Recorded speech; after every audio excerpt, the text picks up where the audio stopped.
اعوذ باللہ من الشیطان الرجیم بسم اللہ الرحمن الرحیم۔ شروع کرتا ہوں اللہ کے نام سے جو بڑا مہربان نہایت رحم والا ہے۔ باقاعدہ طور پر صف باندھنے والی ہستیوں کی قسم، برائی سے جھڑکنے اور ڈانٹنے والی ہستیوں کی قسم، پھر ذکر یعنی قرآن کی تلاوت کرنے والی ہستیوں کی قسم، تمہارا الہ ایک ہی ہے جو آسمانوں اور زمین کا اور جو کچھ ان کے درمیان ہے سب کا پروردگار ہے، اور مشرقوں کا۔ بے شک ہم نے آسمان دنیا کو ستاروں کی آرائش سے آراستہ کیا ہے اور ہر سرکش اور شیطان کی در اندازی سے اسے محفوظ کر دیا ہے۔ اب ملائے اعلیٰ یعنی عالم بالا کی باتوں کو کان لگا کر نہیں سن سکتے اور وہ ہر طرف سے مارے جاتے ہیں۔ ان کو دھتکارنے اور بھگانے کے لیے اور ان کے لیے دائمی عذاب ہے، مگر یہ کہ کوئی شیطان فرشتوں کی کوئی اڑتی ہوئی خبر اچک لے تو ایک تیز شعلہ اس کا پیچھا کرتا ہے۔ بس آپ ان سے پوچھئے کہ آیا ان کی خلقت زیادہ سخت ہے یا ان کی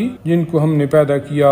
بے شک ہم نے انہیں ایک لیس دار مٹی سے پیدا کیا ہے۔ تم تو ان کے انکار پر تعجب کرتے ہو مگر وہ اس کا مذاق اڑا رہے ہیں، اور جب انہیں نصیحت کی جاتی ہے تو وہ قبول نہیں کرتے، اور جب کوئی نشانی یعنی معجزہ دیکھتے ہیں تو اس کا مذاق اڑاتے ہیں اور کہتے ہیں کہ یہ تو کھلا ہوا جادو ہے۔ بھلا جب ہم مر جائیں گے اور مر کر مٹی اور ہڈیاں ہو جائیں گے تو کیا ہم زندہ کر کے اٹھائے جائیں گے، یا کیا ہمارے اگلے باپ دادا بھی اٹھائے جائیں گے؟ آپ کہیے کہ ہاں، اور تم اس وقت ذلیل و خوار ہوگے۔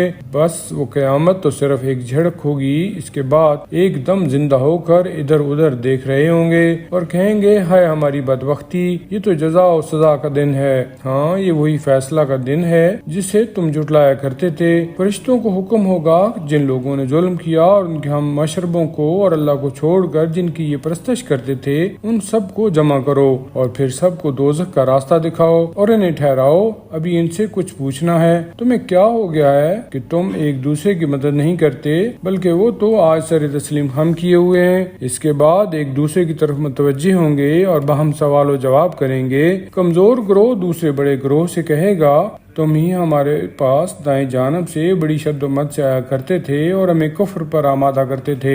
وہ کہیں گے بلکہ تم خود ہی ایمان نہیں لائے تھے اور ہمارا تم پر کوئی زور نہیں تھا، بلکہ تم خود ہی سرکش لوگ تھے۔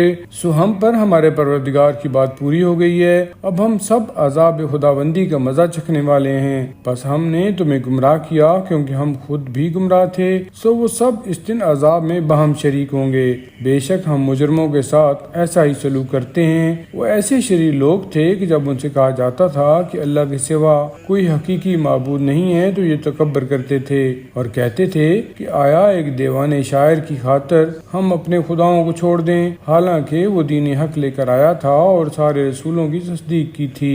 اے مجرموں، تم ضرور دردناک عذاب کا مزہ چکھنے والے ہو اور تمہیں اسی کا بدلہ دیا جائے گا جو کچھ تم کیا کرتے تھے۔